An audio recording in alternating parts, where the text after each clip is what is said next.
আজকে আমি বিশেষ করে বলতে চাই, দেশে একটি দল যারা ধর্মের নামে ব্যবসা করে, রাজনীতির ব্যবসা করে এবং বিভিন্ন রকমের জান্নাতের টিকিট বিক্রি করে রাজনীতি করতে চায়, ভোটের বৈতরণী পার হতে চায়, তাদের হাতে আজকে নারীরা নির্যাতিত হচ্ছে। তারা চায় যেন এই দেশের নারীরা অন্ধকারে বন্দী থাকে, যেন বাংলাদেশের অর্ধেক জনসমষ্টি অন্ধকারে থাকে এবং নারীর অগ্রগতি প্রগতি না হয়। সেজন্য তারা বলছে কর্মঘণ্টা কমিয়ে দিতে হবে, কর্মসংস্থানের জন্য যাতে কোন রকমের অসুবিধা না হয়।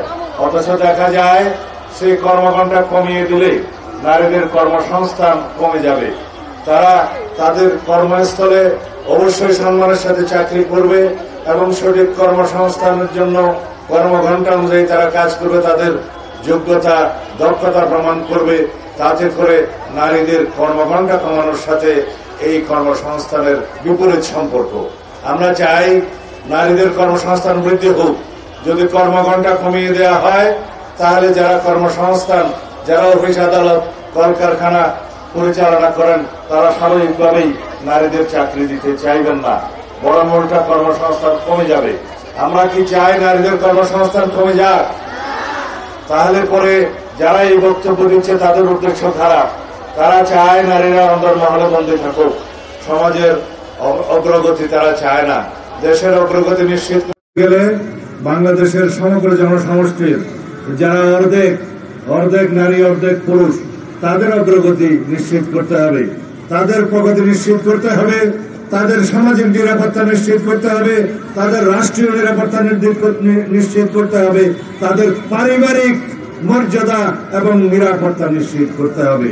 তাহলেই দেশ এগিয়ে। শিক্ষায়, দীক্ষায়, কর্মসংস্থানের, নিরাপত্তায়, বাসস্থানে, সমাজের সর্বত্র নারীরা যাতে। আজকে আমরা প্রতিবাদ জানাচ্ছি। রাজশাহীতে আমাদের বোনদের উপরে অত্যাচার করেছে, তাদেরকে জুতা পেটা করেছে, প্রহার করেছে একটি ধর্মীয় গোষ্ঠী, একটি ধর্মের নাম ব্যবহার করে যারা রাজনীতি করে তারা। আমি নাম না নিলেও পত্রিকার অন্তরে আপনারা অবশ্যই জানেন। জাহাঙ্গীরনগর বিশ্ববিদ্যালয়ের একজন শিক্ষিকা, তিনি কথা বলার জন্য, টক শোতে কথা বলার জন্য তার বিরুদ্ধে মামলা দায়ের করা হয়েছে, যেহেতু তার কথা সেই ধর্মান্ধ গোষ্ঠীকে আহত করেছে। আমরা চাই বাংলাদেশে এমন একটি সমাজ বিরাজ করুক যেখানে আমরা সবাই সমান। এখানে ধর্মের ভিত্তিতে কোনো বিভাজন থাকবে না, এখানে জাতের ভিত্তিতে কোনো বিভাজন থাকবে না, এখানে ধর্ম, বর্ণ, গোষ্ঠী, সংস্কৃতি, ভাষাভাষী সকলেই মিলে আমরা বাংলাদেশী।